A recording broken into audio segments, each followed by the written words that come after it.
हाय, मैं हूं अपूर्वा शेठ और आज हम बात करेंगे सैमको म्यूचुअल फंड जिसकी स्पॉन्सर सैमको सिक्योरिटीज है, उसका जो नया फंड आ रहा है which is Samco active momentum fund, इसके बारे में। तो सैमको एक्टिव मोमेंटम फंड का एनएफओ खुल रहा है 15 जून को और ये बंद होगा 29 जून तक। तो आज हम सैमको एक्टिव मोमेंटम फंड को रिव्यू करेंगे और देखेंगे कि क्या क्या खास बातें हैं जो कि एक इन्वेस्टर को नोट करनी चाहिए। तो चलिए आज का ये वीडियो शुरू करते हैं।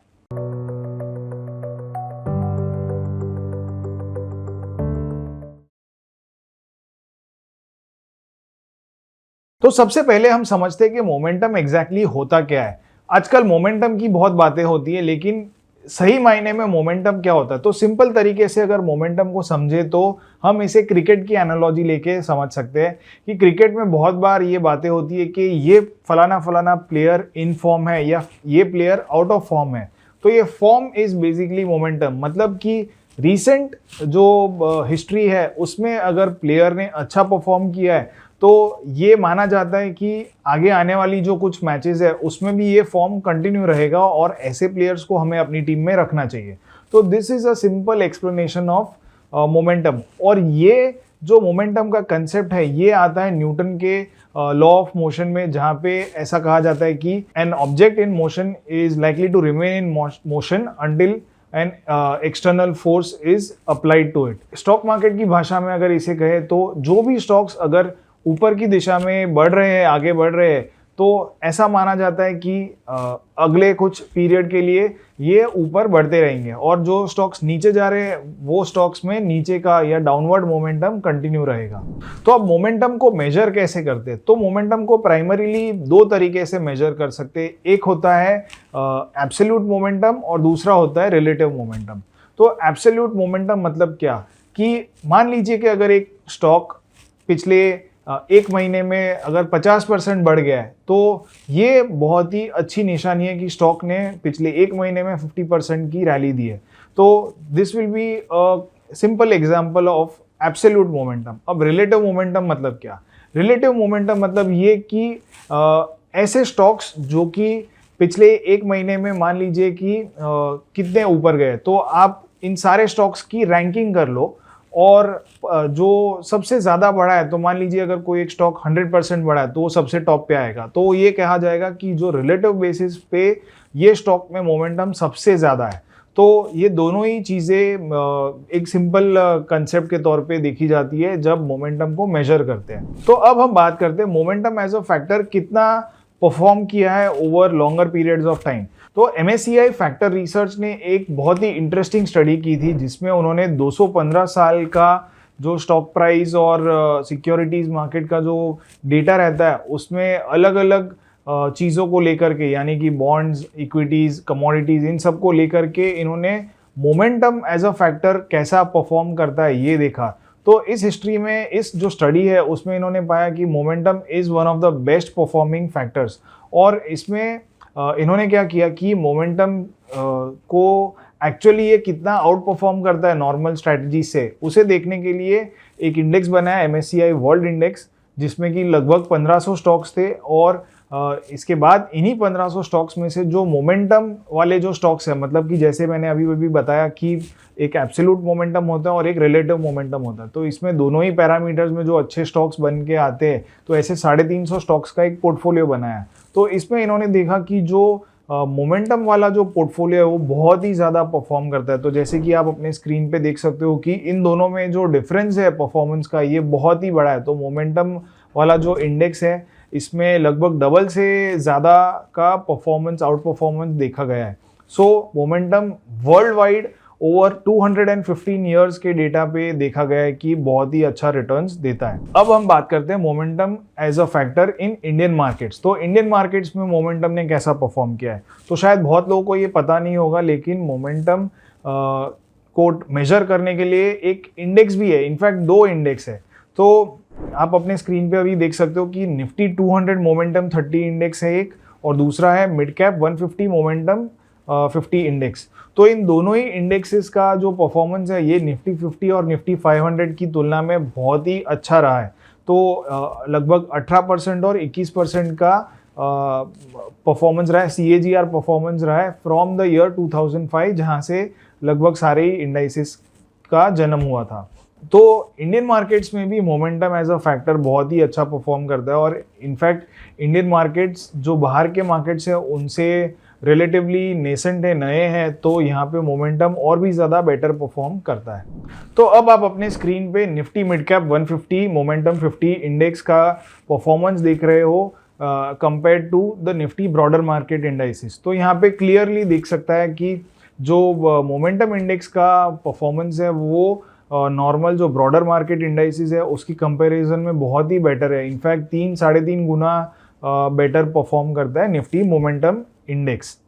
तो अब हम बात करते हैं सैमको एक्टिव मोमेंटम फंड के बारे में। तो अभी अभी हमने देखा कि जो इंडेक्स फंड्स है जो मोमेंटम को ट्रैक करते हैं वो कितना अच्छा परफॉर्म करते हैं। अब बात करते हैं कि जो सैमको लेकर के आ रहा है एक्टिव मोमेंटम फंड, इसकी क्या स्ट्रैटेजीज है और ये कैसा परफॉर्म कर सकता है। तो सैमको का जो एक्टिव मोमेंटम फंड है ये इंडिया का पहला एक्टिव मोमेंटम फंड है। अब तक जो भी इंडस्ट्री में म्यूचुअल फंड्स है वो सारे के सारे पैसिव फंड्स है। तो this is something very unique that you are getting. तो अब हम बात करते हैं कि सैमको एक्टिव मोमेंटम फंड जो है वो क्या क्या चीज़ें देखता है to identify momentum in stocks.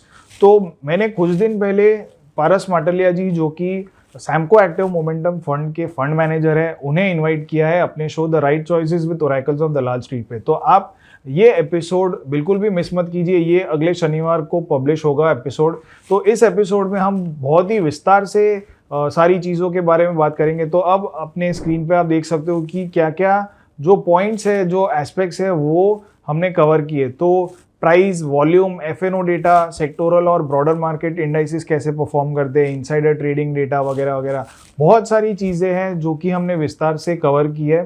तो ये एपिसोड आप बिल्कुल भी मिस मत कीजिएगा। तो सैमको का जो एक्टिव मोमेंटम फंड है वो ये सारी चीज़ें देखता है और इसके बेसिस पे ये पूरी इंजन है जो काम करती है। तो सबसे पहली जो इंजन है वो सिग्नल जनरेशन इंजन है। यहाँ पे बाई, सेल और होल्ड की डिसीजंस लिए जाते हैं। इसके बाद पोजीशन साइजिंग और रिस्क मैनेजमेंट इंजन आती है। तो ये जो पोर्टफोलियो बनता है ये पोजीशन साइजिंग, रिस्क मैनेजमेंट, इन दोनों चीज़ों को ध्यान में रख के बनाया जाता है। सो ये बहुत ही इम्पॉर्टेंट डिसीजन होती है। और फाइनली एक पोर्टफोलियो बनाया जाता है जहाँ पे बाई, सेल और स्विच की डिसीजंस ली जाती है। तो there are these 3 engines which are running simultaneously to decide what kind of stocks should be there in the portfolio, कि कौन से स्टॉक्स को होल्ड करना चाहिए और कौन से स्टॉक्स को निकालना चाहिए। तो इन सारी चीज़ों की वजह से सैमको एक्टिव म्यूचुअल फंड की टीम का मानना है कि they can probably perform better than the passive funds. तो अगर पैसिव फंड्स ही इतना अच्छा परफॉर्म कर रहे हैं तो अगर if everything else is in right place तो एक्टिव फंड शायद उनसे भी बेटर परफॉर्म कर सकते हैं। तो इसीलिए इन्वेस्टर्स को ये फंड की खास नोट लेनी चाहिए कि इसे ट्रैक करें। और इसमें जो NFO आ रहा है जो 15 जून से लेकर के 29 जून तक रहेगा ओपन, इसमें ज़रूर निवेश करने की सोच सकते हैं। अब हम कुछ और चीज़ों के बारे में बात करते हैं, जैसे कि इसकी फंड की जो इन्वेस्टेबल यूनिवर्स है वो क्या है। तो that is 750 stocks from large, mid and small cap universe.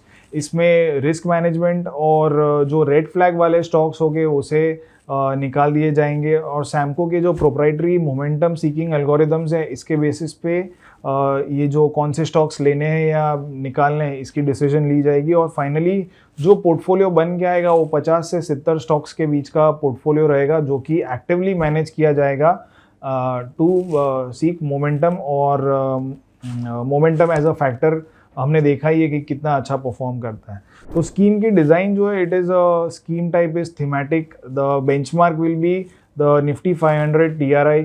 Exit load अगर आप 1 साल से पहले पैसे विड्रॉ करते हो तो 2% का रहेगा, और 1 साल और 2 साल के बीच में अगर ये विड्रॉ करते हो तो 1% का रहेगा।